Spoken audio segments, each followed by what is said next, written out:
Joining me now is Natascha Gewaltig. She is Chief Economist at Europe and Action Economics.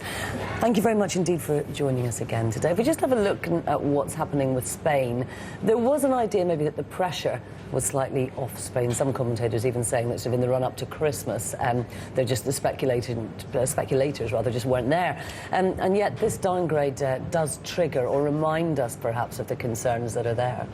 Yes, definitely. I mean, even Moodys said in the central scenario, Spain won't need a bailout, but of course this will now bring back those speculations, and you know, the timing couldn't be worse. Spain is due to sell bonds tomorrow, so we will see how this is going to affect it. You could already see the spreads over German bonds rising again this morning. So, you know, to a certain extent, Moodys citing market or, you know, reduced market confidence, but of course this move will only add to the pressure on the market. Indeed. So. No, there's this idea that, you know, that Spain is too big to bail out. Do you subscribe to that view?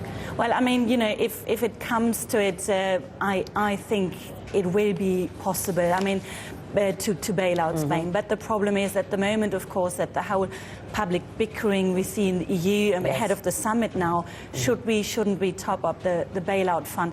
That, of course, is not helping to you know, bolster market confidence as well. Certainly not something that Germany wants to appear to be happy to do. Yes. And I think there is maybe another disappointment for markets in store with the summit, which I don't think we're going to get a decision on Eurobonds or on a top-up of the bailout fund, which many have been hoping for. Right. But just turning our attention to the UK's unemployment figures, we just saw them come out. The top line was really that they were slightly worse than anticipated, but not significantly. However, nobody thinks we've seen the top end of UK unemployment yet, do they?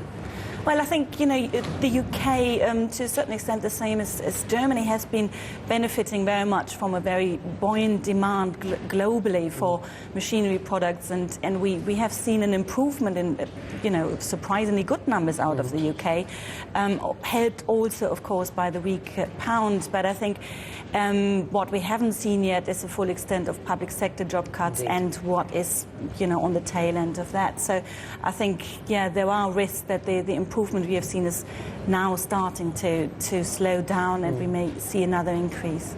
Now, the coalition has been very clear in saying that it expects the private sector to be able to absorb many of those public sector jobs. But as you were just mentioning, a lot of the private sector's success has been in areas like manufacturing. It's not an area that public sector workers would naturally slot into. So I wonder what you think about whether or not this policy that public sector workers will simply be absorbed by the private sector is likely to work.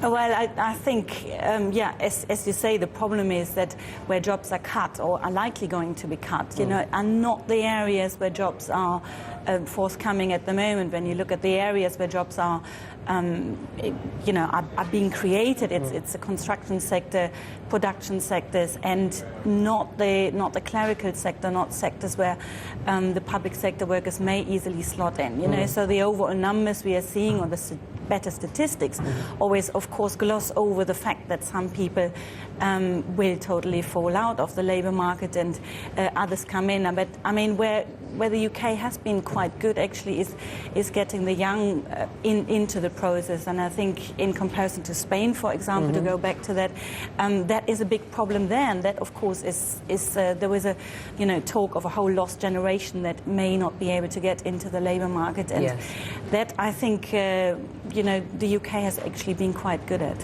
One of the things the UK is going to face, though, of course, is at the other end of the age range. As the pension age gets older, people are going to stay and work longer. And that is an issue, isn't it? Because, as you say, it is easier to get a job when you're younger. The statistics seem to show that if you're 60 and you're looking for a job, that's going to be tricky.